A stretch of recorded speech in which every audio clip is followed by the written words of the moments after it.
Isang magandang araw po muli sa inyo mga kapatid, mga kaibigan. Muli po nandito si Balintataw ng Agila upang kayo po ay handugan ng isa na naman pong tula. Ang pamagat po ng tula na aking bibigkasin, ang iglesia ay natatag ayon sa Diyos na salita.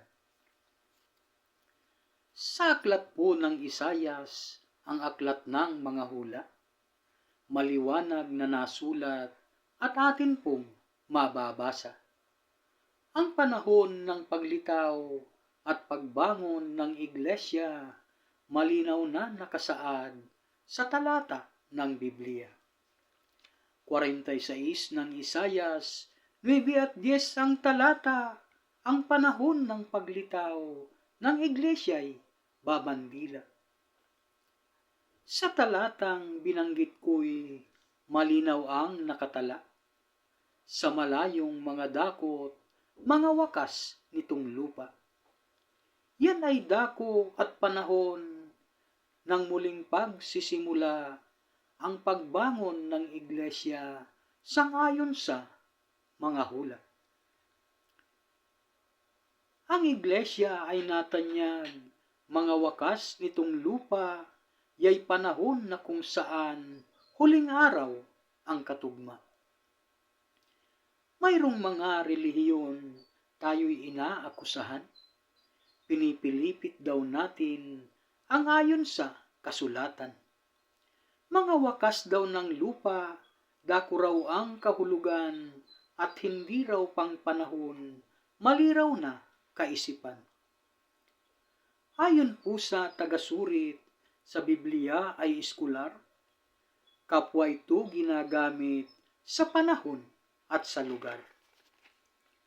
Atin lang pong lilinawin, iglesya ay di nangangaral, mga wakas nitong lupa ay para sa panahon lang. Depende po sa paggamit, kaya atin pong nalaman, narito ang tinutukoy, panahon ang kahulugan. Ngunit pwede ring gamitin na pantukoy din sa lugar, kaya walang pagtatalo pagkat ito'y parihas lang. At sa ganon ding talata ay mayroong patutuo. Ang lugar na binabanggit ay malayong mga dako. Ang malayong mga dako saang lugar kaya ito sa malayong silanganan ang sagot ng Ebanghelyo. Ito'y bansang binubuo ng maraming mga pulo, katuparay Pilipinas, walang iba kundi ito. Ngayon po ay malinaw na nalilitaw ang iglesia. Sa malayong silanganan, Pilipinas itong bansa. Ang panahon ng paglitaw, mga wakas nitong lupa, bago sumapit ang wakas, matatatag ang iglesia. Kung gayon ay maliwanag, ang panahong itinakda, mangyayari itong hula kung ang wakas malapit na.